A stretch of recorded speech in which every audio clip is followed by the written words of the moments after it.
Hi, I'm Dr. Cynthia Ellie Smith. And to those who know me here on YouTube, an Auntie Dr. Cindy and Auntie Dr. Cynthia. Let's get started.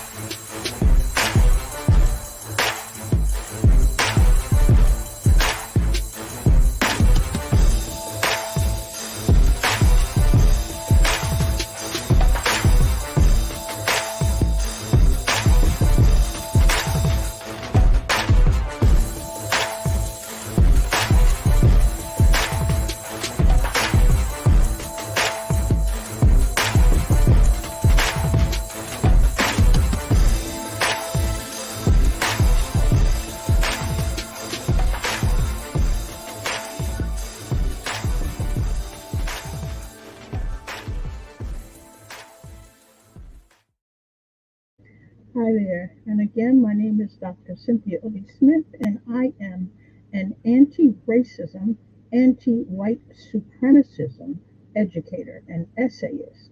I specialize in essays and presentations with alternative views on race, race as color, race as character, racism, and white supremacy. I offer deeper, more critical perspectives on these subjects, including something very important: potential implications of racialized wording in the U.S. language lexicon that are not ordinarily considered. Now, I'm not here to change anybody's minds. However, I am here to make sure you think critically about the subject matter I'm about to present to you. And as you critically think, perhaps you will begin to change your own mind and understand that this presentation is designed to make you think, but it may not be comfortable. So understand that part of it. It may be boring. I'm hoping that it's not boring. I'm hoping that this particular subject is not boring, because this particular subject is pretty important. Not a lot of us are thinking about it, except for people who are considered immigrants, illegal alien, all of that terminology that is used for people who come here from another country. It affects them, and because it's presented that, well, I'm going to get to that, all of that, in the discussion. But first, I got to do a little housekeeping, and that is to explain to you what is important in this, and in this one, and every single lecture, essay, video essay, presentation that I do. Com- comprehension comprehension is very, very important. And the reason why it's very important is because it is the essence of understanding what you're saying, being told, reading, or writing, or the ability of one's mind to form and craft imagery and concepts from the words. I call these my critical thinking tools, and I call them the three C's of navigating through the language system of racism and white supremacy, because it's very important. Just like we speak English, just like if you go to a foreign country and you can't speak their language, it's very hard for you to communicate, very hard for you to comprehend. Well, racism and white supremacy also has a language that you need to understand so that you can comprehend. You need to learn the language. The second of the two, very important,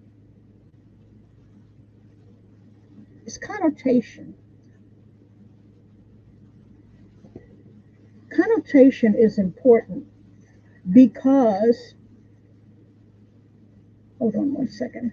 Connotation is important because it is the ability of the words to summon emotion or an idea or feeling that a word invokes in addition to its literal or primary meaning.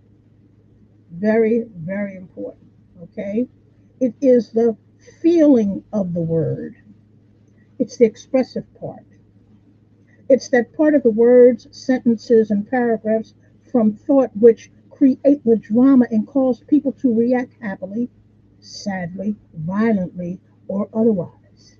It's what makes people do what they do when they hear, uh, read or hear these words, words in this language. Now, hold on one second. Ow. I have to tell you, my side is killing me. So if you see me wincing a little bit, that's because my side hurts. So context is last, but certainly not least, because it is the ability to understand the circumstances that form the setting for an event or circumstance, a statement or idea, and in terms through which it can be fully understood and assessed. Hey, Jazzy Bell, thank you. I'm glad you're in class today. Good to see you. Now, there are other very important words that I'm going to, or definitions that I'm going to bring out for you because it's important to understand the context of these definitions for purposes of my presentations and essays. And those are first, race as color. Race as color means color used to distinguish a race of people. Very simple. It's race as color. Whenever you hear people talking about race, generally they are going to be talking about race as color because that is the way we have been indoctrinated in this country, even though I will tell you that race as color is just one small, small part of the racism umbrella. One little peg. You know how they have that metal in the umbrella to hold it together? That's just one little, I don't know what it's called, but you know what I'm talking about. And we have race itself. Race itself is any one of the groups of humans who are often divided into these groups based on physical traits regarded as common among people of shared ancestry. So race as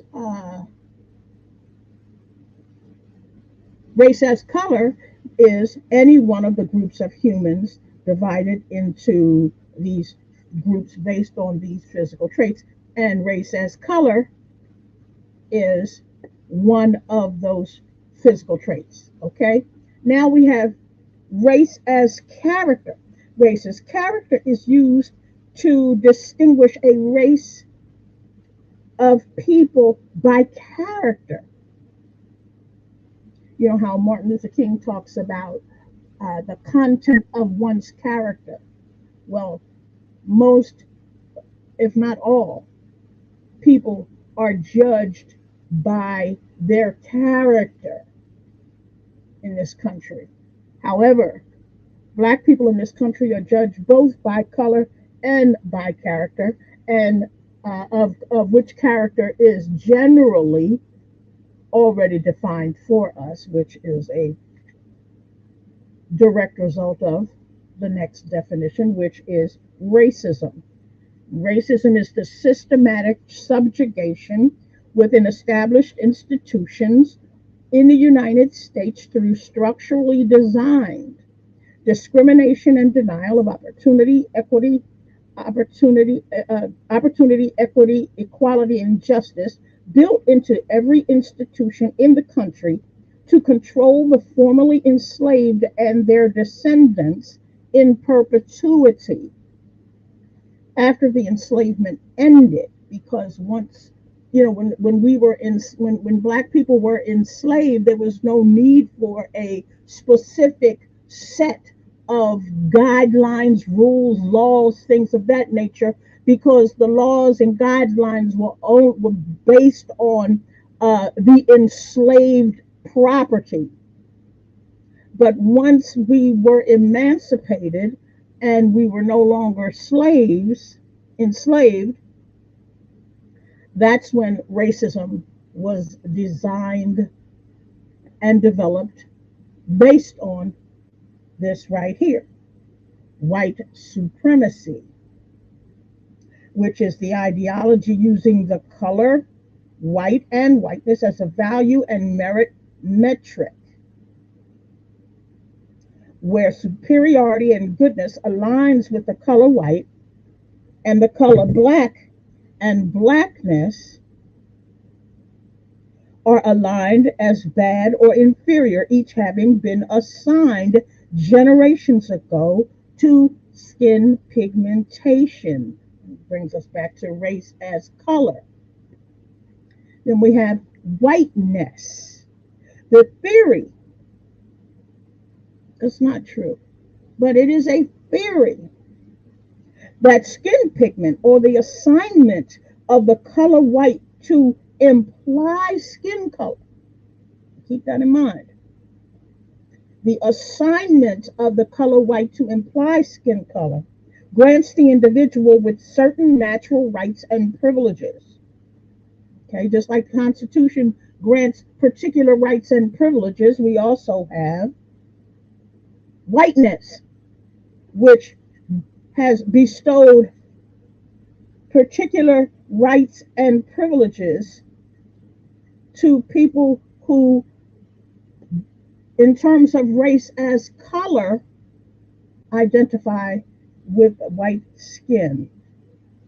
It's the indoctrinated perception of complete sovereignty over and above anything else on planet Earth. And I say planet Earth, I don't just say this country, I don't just say the world, but I say planet Earth because they are beginning to venture beyond this planet to do what it is they did to this planet.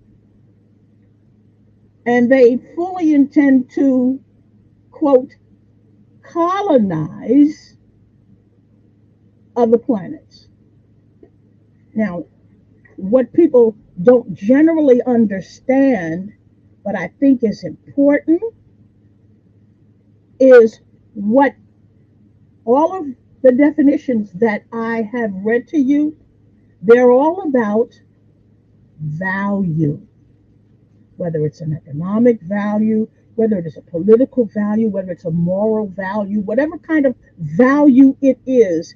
And value is the desirability of a thing, often in respect to some property, such as usefulness or exchangeability, worth, merit, importance. So the assignment of skin color to the pigments of races, as I said before, that assignment of color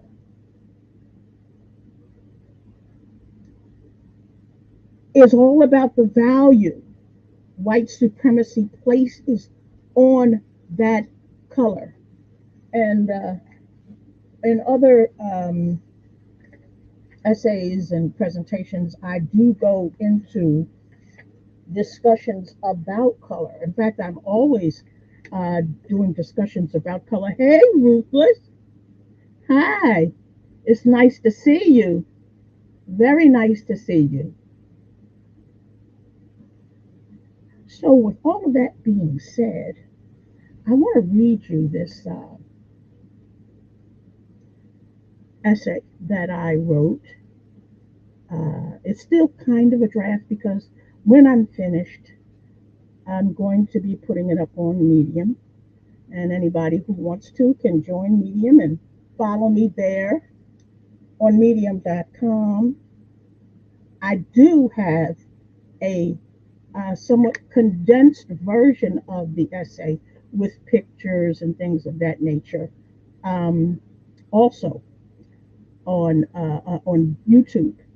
So if you want to check that out, it's just a small, I think, 5 minute video about the 14th Amendment, which brings me to um, what I'm about to talk about. And it begs the question first, before I even begin, how much do you know about birthright citizenship? How much do you know about Dred Scott versus Sanford? How much do you know about the 14th Amendment? Or in particular, a very important clause in that 14th Amendment? So the title of this essay is called Trump, and tentatively titled. It may end up being the title. Been racking my brain trying to think of a catchy title for it. Hey, Nunya, how are you, dear? Welcome to class. I've just begun. I did do a little bit of housekeeping where I define some terms and I talk about the three C's, which are comprehension, context, and connotation. Um, as you begin to come into the classes, these things will become routine for you. Okay? Alrighty. This is called Trump and DeSantis, channeling Supreme Court Justice Roger B. Taney. Keep that name in mind. I never professed to be fearless. Well, except perhaps when my ego has managed to rise above my usual depressive thoughts. I do have a present fear, however, one that isn't even tied to me specifically, since at almost 70 years old now, by the time it could happen, the likelihood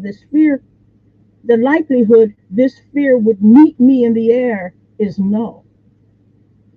The fear is for my children, my grandchildren, their children, and on until I am a long gone ancestor.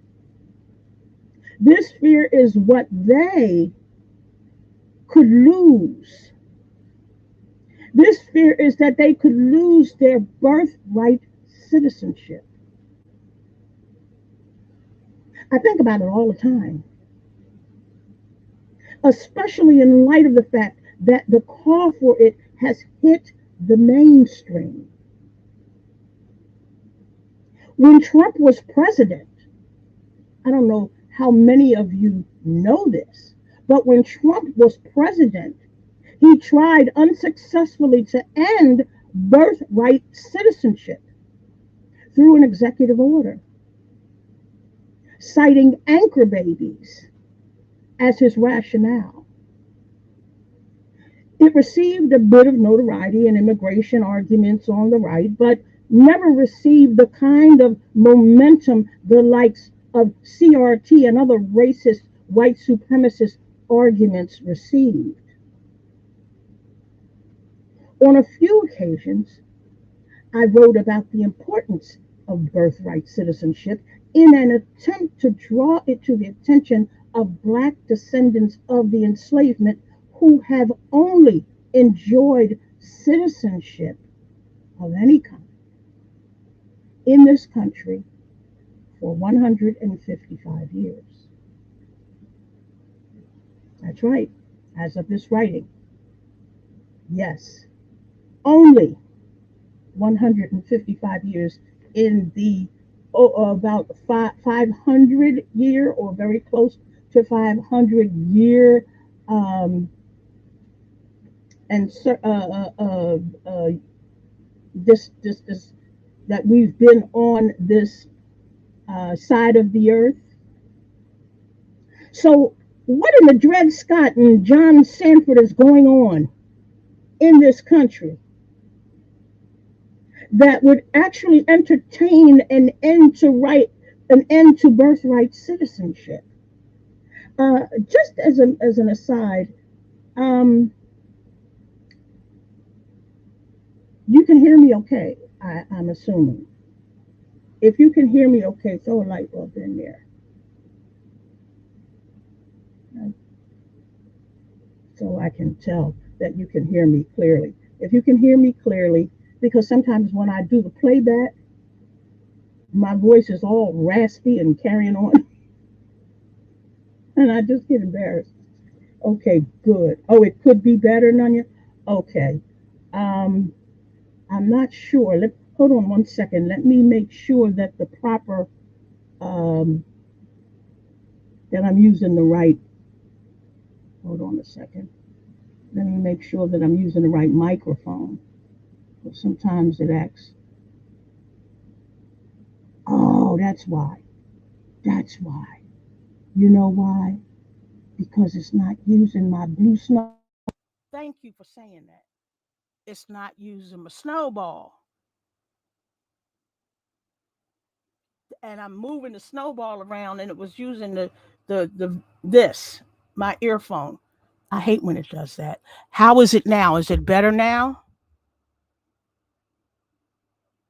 Is there an echo now? Is it better? Okay. All righty. Good. Because I'm using the one that I'm in front of now. I thought I was always using it, but I wasn't. Okay. Good. Thumbs up. Okay. Okay. So,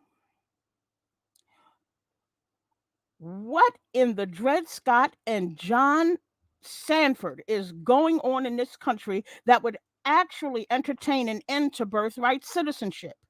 What in the 14th Amendment is wrong with those on the left who appear to be ignoring the prospect?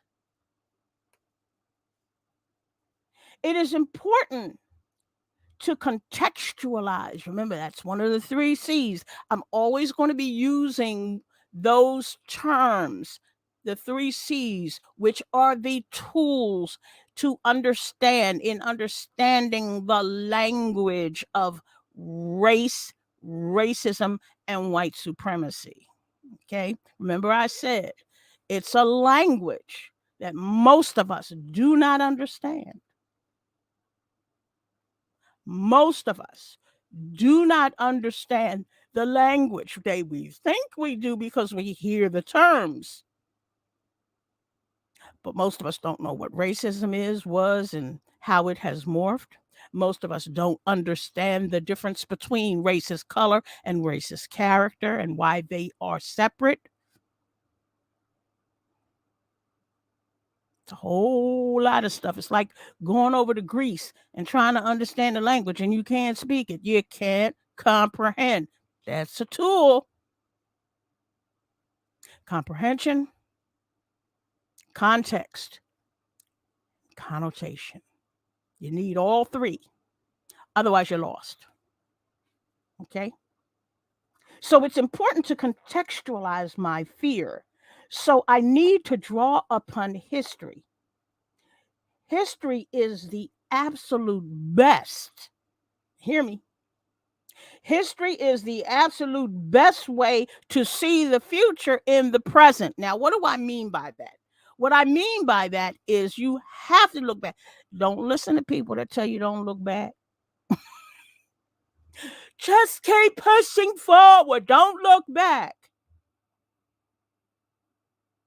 Don't believe that. Don't believe it. You have to look in the past, because if you don't look in the past, you don't know what is in store, what may be in store. Life is cyclical. Why do you think so many of us experience the same things?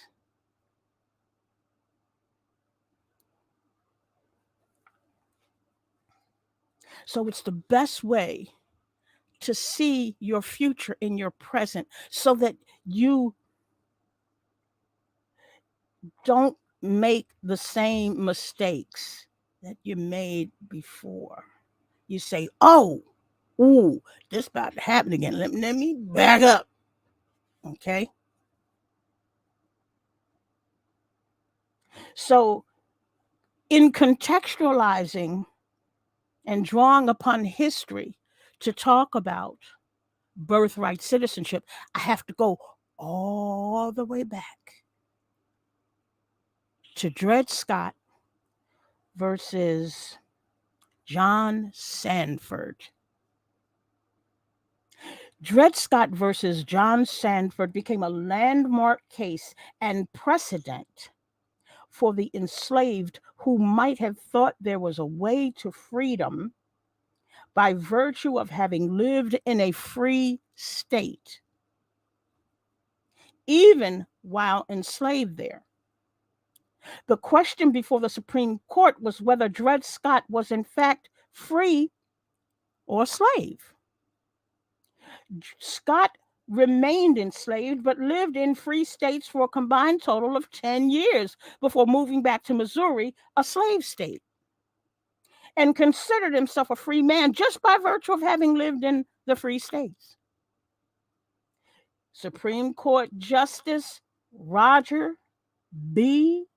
Taney, who was a committed, and I'm saying an overtly committed white supremacist and supporter of the enslavement of Black people, presided over the court, over the Supreme Court appeal, because Dred Scott's case got appealed all the way up to the Supreme Court.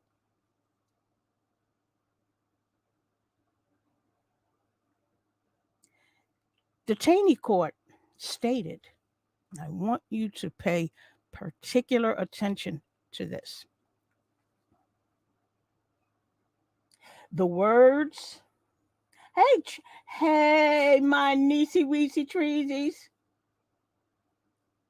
The words, people of the United States and citizens are synonymous terms and mean the same thing. This is what he's saying. This is his recitation. He was the head of the court, of the Supreme Court, like I believe, who is it? I forget who it is now. It's in here. I'll tell you who is the head of the Supreme Court in this time. But he was the head of the Supreme Court in that period. And he said the words people of the United States and citizens are synonymous terms and mean the same thing. They both describe the political body who form the sovereignty and who hold the power to conduct the government through their representatives.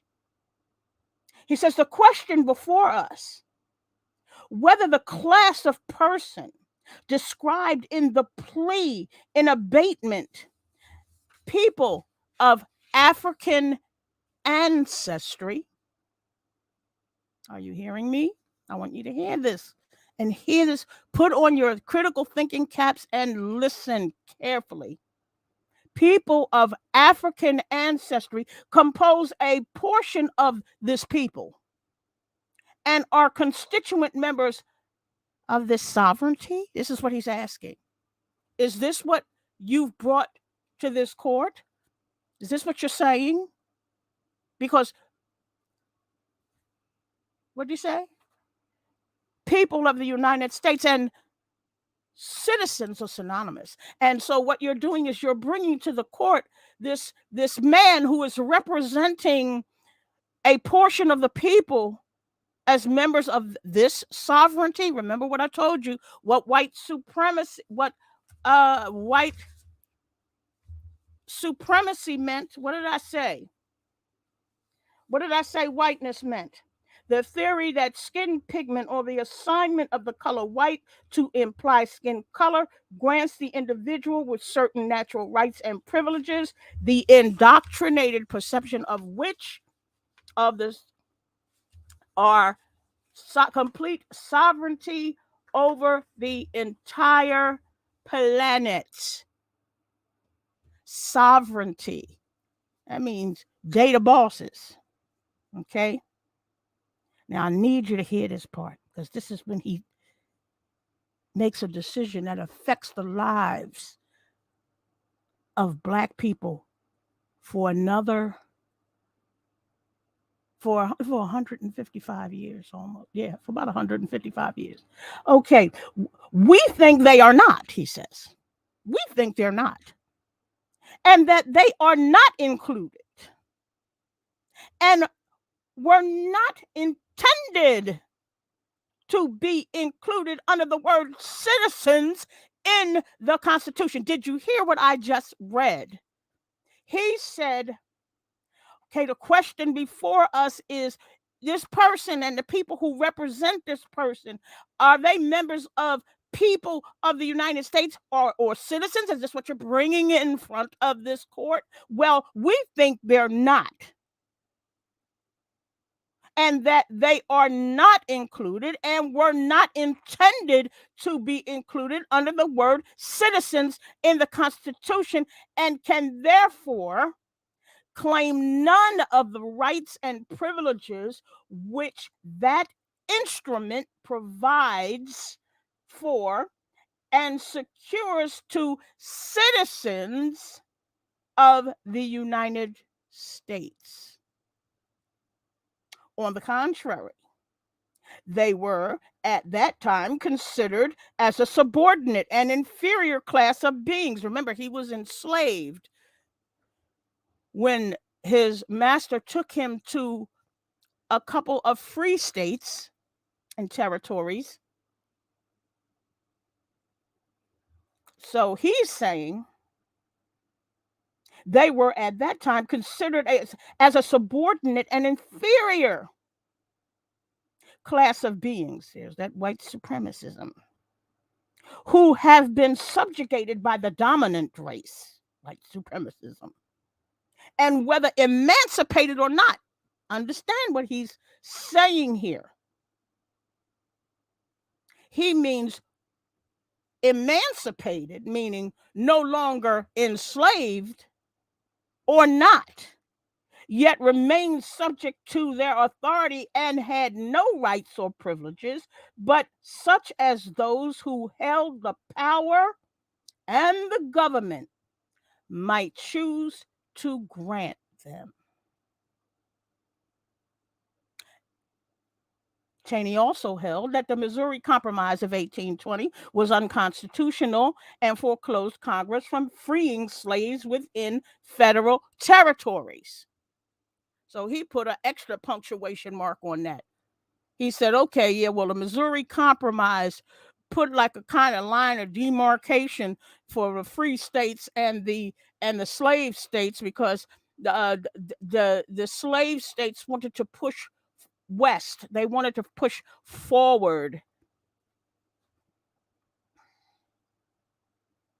So the opinion showed deference to the Missouri court, the slave state, which held that moving to a free state did not render Scott emancipated.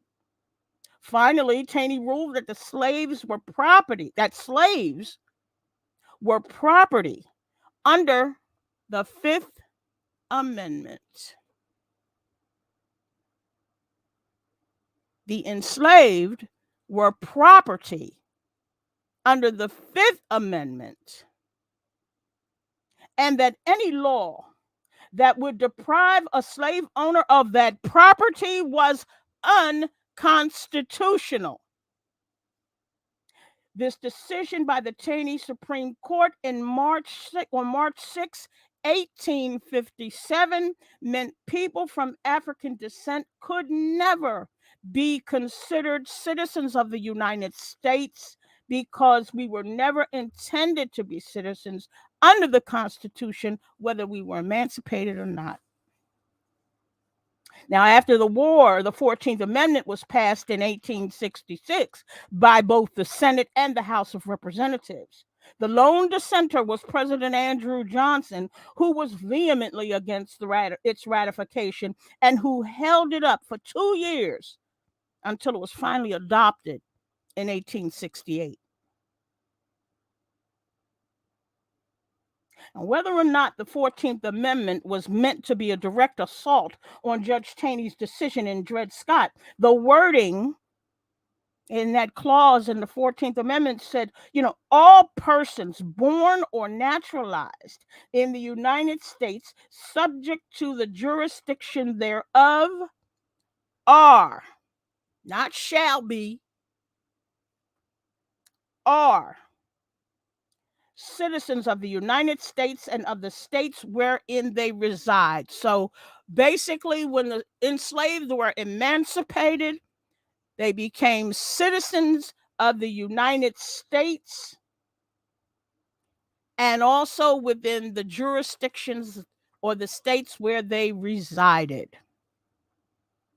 So that was there to Judge Taney's court.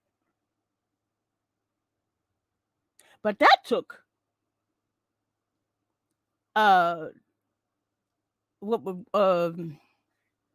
act of Congress. That took there's a lot involved with it was a constitutional convention that was held in order for that to happen. You have to have like 2/3 of states' votes voting in that regard to get an amendment. There's a long, drawn out process for an amendment to the Constitution. So it was tremendously significant as a consequence for Black people newly freed from bondage. The inheritance of enslavement was over with the 13th Amendment because I don't know whether anybody knew this, but of course slavery was in perpetuity. If you as a parent were enslaved, your children were enslaved, and they inherited being a slave, and this is the way that they wanted it to be, is the way it was always going to be, enslavement in perpetuity. And so the inheritance of enslavement was over with the 13th Amendment, and the children of the newly emancipated born birthright after the enslavement were to be considered full citizens entitled to all the rights and privileges. But keep in mind, at that time, there was no right to vote because that did not come up for, at least for the Black men, until the 15th Amendment was ratified. So I explain this history in order to place my fear into the sharpest focus. Context, remember, one of those tools. Context being as important as it is. Put quite bluntly, there is a more sinister purpose behind the overt push by Ron DeSantis, Donald Trump, other MAGAites, and the covert push by quiet but just as complicit Republicans toward birthright citizenship. They are calling it birthright citizenship as though that very provision is separate from the citizenship of, quote, regular citizens of this country. They use this particular terminology because they want people to believe the argument against it does not affect the citizenship of anyone but immigrants who have children in this country. Although excising birth clearly affects everyone, unless clear language is written to ensure that regular citizens are not affected. But there's no one intending to rewrite the language or change the wording, they're only claiming that they will, quote, get rid of birthright citizenship. So, Dred Scott, is it just me? Or should every Black person in America be really concerned about this latest set of shenanigans by the racist white supremacists? Am I just barking up the wrong tree?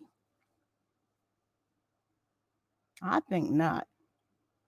I don't think so. Of course, both the left and the right sides of the red carrion propaganda emphasize the rationale for and against birthright citizenship, both using immigration as the key terminology for their arguments, and each side squaring off over whether an immigrant's child born in this country should be guaranteed the rights and privileges as a citizen of the United States. Whenever you hear anything about immigrants, you hear them talk about, on both sides, the issue of immigrants and children of immigrants born in this country. And it's a big debate whether or not they should be citizens.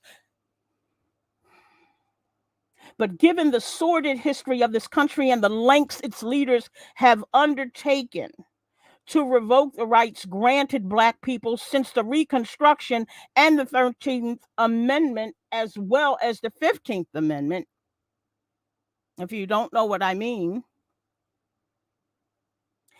Reconstruction was overthrown. The 13th Amendment has an exclusion clause, an exception clause, which permits enslavement in prisons. And so what do? They go and they haul a whole bunch of Black people off to prison. 15th Amendment, you know what they're doing with that. I think at last count it was 28 states, maybe more now, with severe voter suppression laws in place. You know, just because they talk about the one, I think in what is it, in Georgia, where you can go to jail for giving somebody water. Look, that's a distraction. They're much worse voter restrictions. I'm beyond skeptical about whether each side of the argument, because the left side is prone to contemptuous acquiescence when the right side growls its shameful intent, especially in the name of neutrality. Far too often, I have seen the neutrality of American racism and white supremacism raising its wide, feathery wings into the air and bearing its talons in clear defiance of precedent, rule of law, and the Constitution. Roe versus Wade is bleeding under the sheer force of its grip. The marriage equality is being swooped upon. Affirmative action for Black people was hung on a rope on a tree. Clearly, the Roberts Court, that's the one I was trying to think of his name. The Roberts Court doesn't need the Constitution to make a ruling anymore. They don't care about the House or the Senate or oversight either. So what is there to stop them?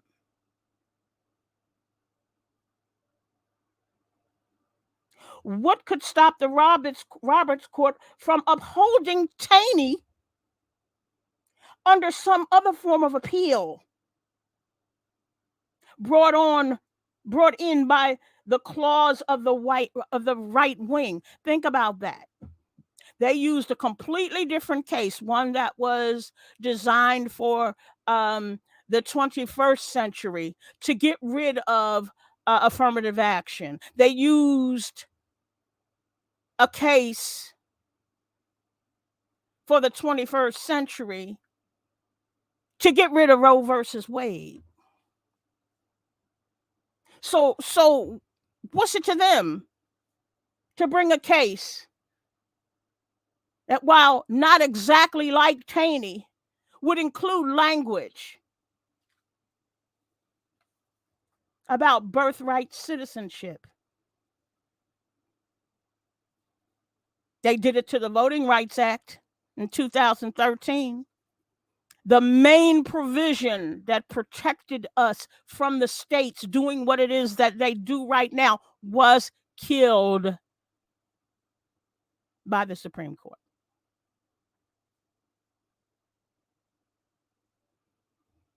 So, what would stop the Roberts Court from upholding Taney under some other form of appeal brought in by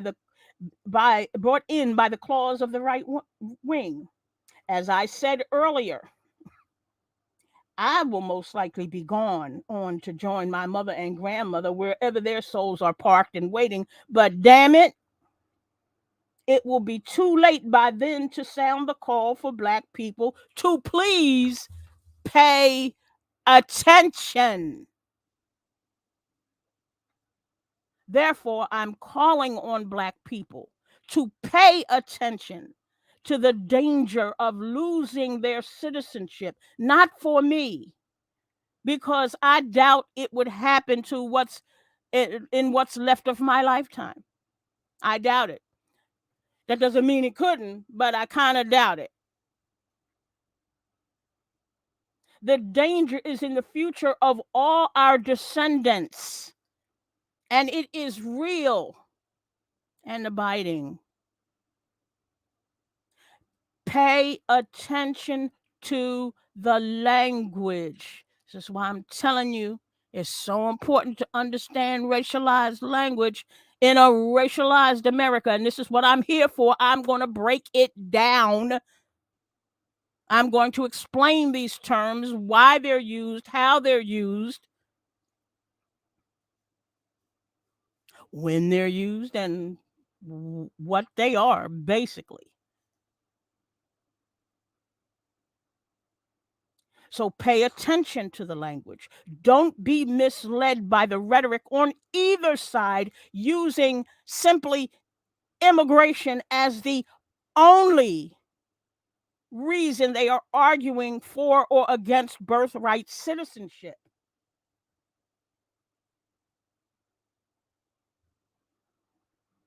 This country has always picked the low-hanging fruit because it easily hides their true intent. So ask how abolishing birthright citizenship would affect your newly born moving forward. Come right out and ask them if they plan to make the revocation retroactive. Now, why am I saying that? As was done in the Dominican Republic to the people of Haitian lineage back in 2000, I believe, in 14, 13, something like that, in the 21st century. Anybody in the Dominican Republic who was of Haitian descent, retroactive to like 1920 something, was ordered out of the country. They were no longer citizens, even as they had been citizens and had been born in the Dominican Republic.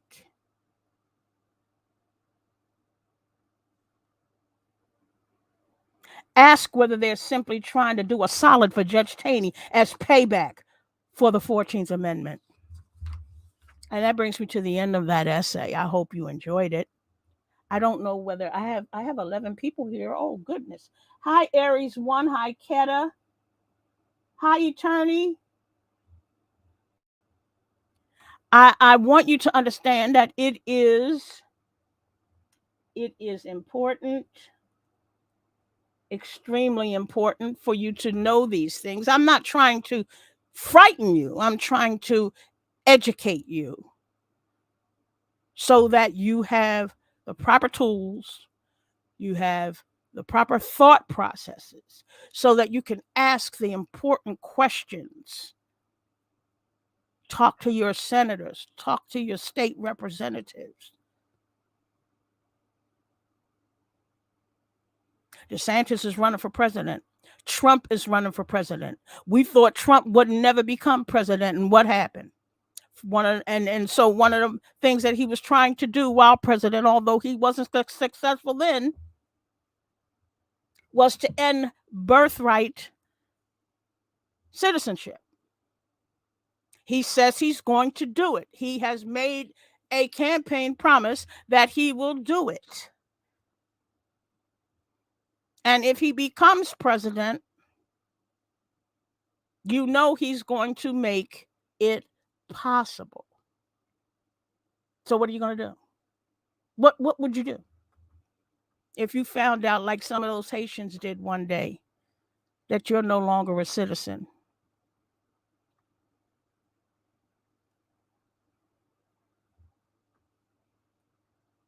You have to, and you are essentially now an illegal immigrant or alien, illegal alien.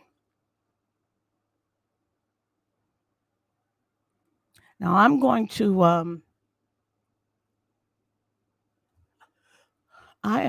to put the link in the chat. I'm not sure if anybody would like to come up, but if you would like to come up, um, I think that would be nice. It would be really nice if you did, um, to talk about it. Um, oh, you're welcome, Nunya. Like I said, I have the link in the chat if you want to come up and, if you have any fears about it, you want to talk about it, you want to if this was something that was oh, okay, you have why don't you come up and ask it? But I think I can answer it here. You said if they wait a minute, hold on.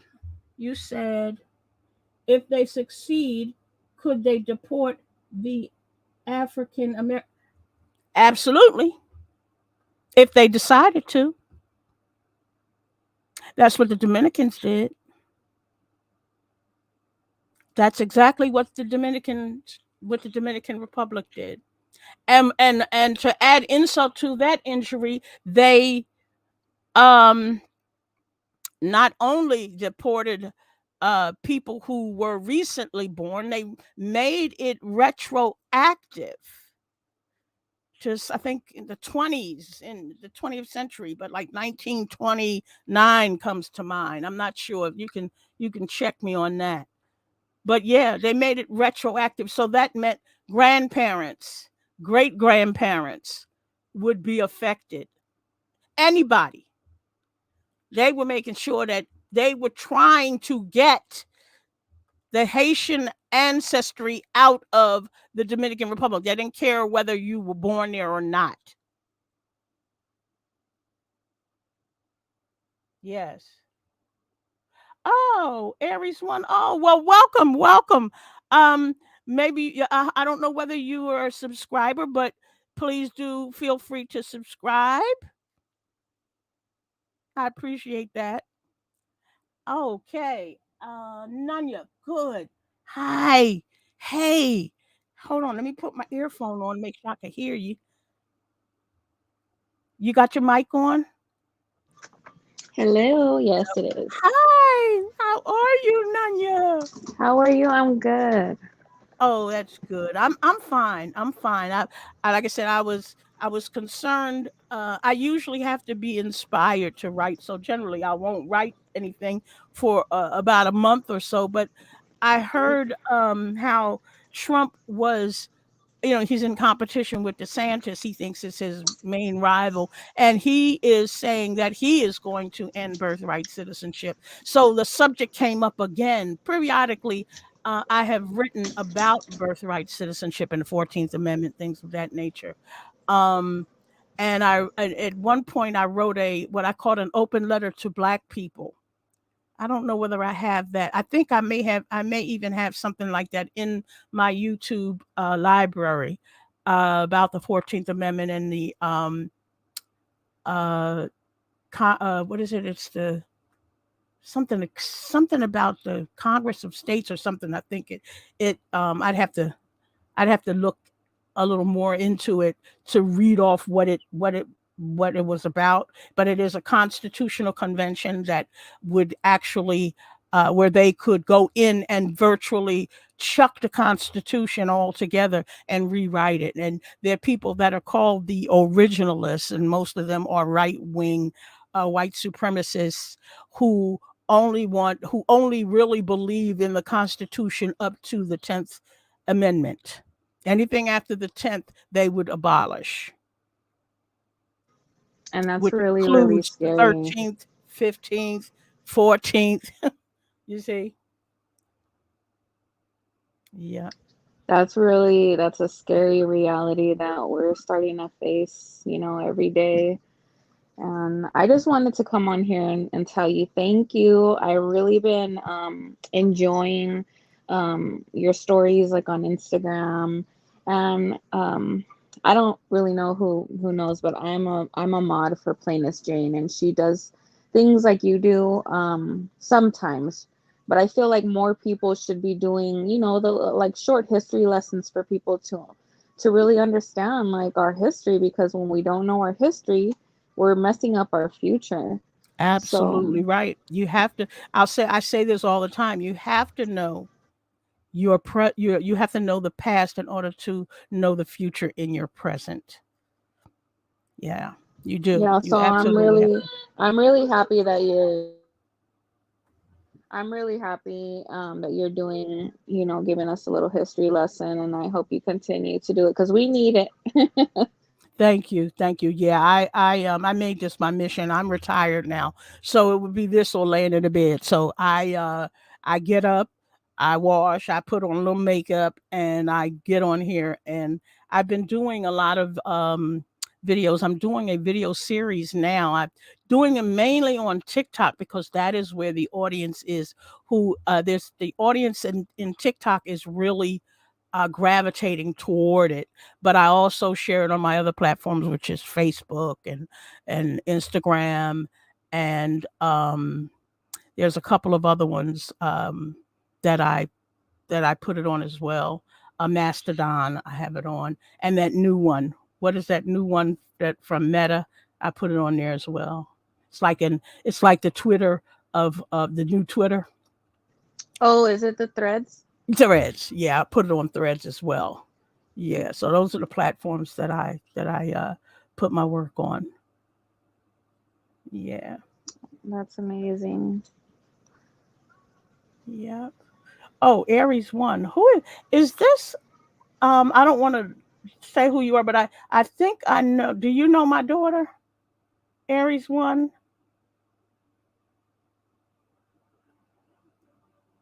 Do you know? Because I have a one of my daughter's dear friends uses Aries and in part of her handle, and I thought maybe that might be her on here. Yep. So, do you have any questions for me? Anything? And they don't. It doesn't necessarily have to be on this subject. If you have, hey, Saint Hudson, how are you? What is my Mastodon address? Um. Oh, I'll have to get that. I'll put that in the chat. Actually, I'll put that in my community link. Okay. Yeah. I'll put that in my community link for you. Hi, Saint. How are you? You can catch the replay of the lecture at any time. Right now, this is like I guess free form. Hold on, I'm putting that link in again, and feel free to come up and talk to me.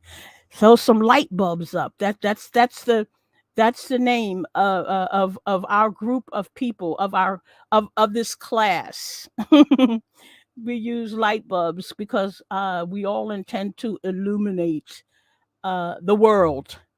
We intend to illuminate ourselves and the world. Oh, good. Yep. So, okay, if they okay, I saw that already. Hold on. Okay, I'm just checking to see if there's anything. Oh, I'm happy you could. I'm happy you could come, Saint. I'm happy you could come. Yep, I'm really happy. I usually have maybe one or two people in the class. This is what I call this is the classroom. And usually there are one or two people in the class, and that's fine too. I don't mind small classes. Uh, but as long as but every now and then I get a little discouraged on YouTube because I expect that it's going to be as well received as TikTok. But TikTok is limited to generally 5-10 minutes. And I have never done a live on TikTok as yet. Um, oh, thank you, Attorney. Thank you. And please, everybody, please feel free to subscribe. And if you have not hit the like button, please feel free to hit the like. Hi, Attorney. Hi, Dr. Cynthia. Sorry about that. I haven't That's talked okay. much. I didn't have anybody to talk to when I was on at work. I didn't have any calls, so my voice is a little a Oh, little okay. tight there. Um, I just wanted to say I'm glad that I happened to see that you were online. I'm glad to see also that you're on the news type of sector or educational sector. So that's good to see too. Mm-hmm. Um, I don't have much to say because I just tuned in, but I just wanted to participate. Mm-hmm. So at the beginning, you did mention to everyone about how the 14th Amendment came about Mm-hmm. as well? Okay, great. Yeah, everybody needs to really pay attention because a lot of times in the political side, they try to get you on your emotions and sometimes have you vote for things that are really against your interests, and you don't realize how it affects you until it is law. Yes. So, And you know what? And see, the reason why I took those three things, the Dred Scott decision, the 14th Amendment, and birthright, um, citizenship. Yeah. yes, birthright citizenship, I put them all together because people, and this is black and white, Hmm. refuse to realize it's all about race. Race and power. Well, that's included Yes. because white supremacy is all about the power as a metric, part of the metric of Exactly. supremacy and sovereignty. And it all comes back to the binary black and white. The reason why we have the 14th Amendment is because of our emancipation, black Exactly. emancipation. Now, they didn't put the language in there. They didn't say, look, now that the slaves are emancipated, because they never just outright give us something. It's Exactly. always neutral. And or as an exception to the rule because the original rule was not to have any citizenship for us. Exactly. That's what the Taney court said. Exactly. The Taney court said, well, y'all wasn't even never intended to be citizens, so therefore there's no reason to emancipate you because you were never supposed to be a citizen anyway. Your property under the Fifth Amendment of the Constitution. And you just made me think of something. It also goes to how the majority of the Supreme Court now, they all say that they are originalists, which means that they all want to go back to the original Yep, definition one to of 10. exactly. So it's Mm-hmm. already a setup in the works if you don't know the code Already. words. Oh, amen. Amen. Yes, yes, yes. It's already in the works. There are already people working toward a constitutional convention. I think they Hmm. have, I don't even think they have many states left that But have to ratify or have to, in order, they have to have a certain, I think it's 2/3 of the states Uh, Right, in order for them to be able to ratify states' constitutions above the United States. uh-huh. I'm a Uh-huh. news junkie, so I'm really loving this.